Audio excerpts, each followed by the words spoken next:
dari sebuah desa miskin menjadi desa terkaya di Indonesia.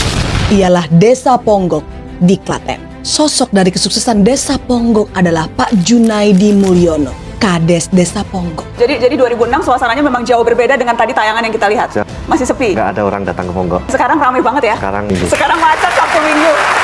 Beliau berhasil mengubah pendapatan desa yang tadinya hanya 80 juta per tahun menjadi 14 miliar per tahun.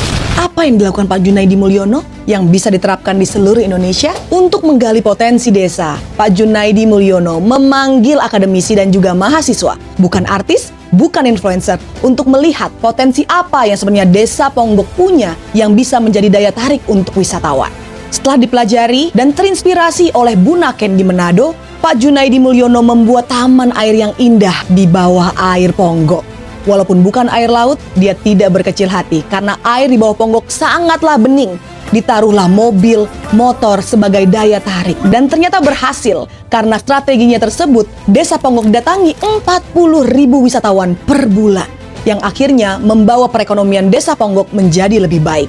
Karena gebrakan spektakulernya, restoran, hotel, penyewaan mobil, semuanya laku keras. Bukan cuma dari segi pariwisata, tapi Pak Junaidi Mulyono juga menggalakkan satu rumah satu empang untuk diisi ikan nila. Beliau mengubah sungai yang penuh sampah menjadi tambak ikan nila. Yang hasilnya bukan hanya untuk swasembada pangan warga desa, tetapi juga bisa dijual keluar desa. Sangat brilian. Dengan melihat kesuksesan Pak Junaidi Mulyono, Menteri Keuangan Sri Mulyani sampai datang ke Ponggok dan berselfie bersama. Bayangkan jika hal tersebut bisa diduplikasi di seluruh Indonesia, jika banyak kades cerdas seperti Pak Junaidi Mulyono. Beliau jujur dan peduli terhadap kemajuan desanya. Ternyata, impact dari sektor pariwisata sangatlah besar untuk perekonomian suatu daerah. Selain itu, pariwisata juga membuat lingkungan sekitar menjadi lebih bersih, tertata, dan pariwisata meningkatkan kepedulian akan kelestarian lingkungan.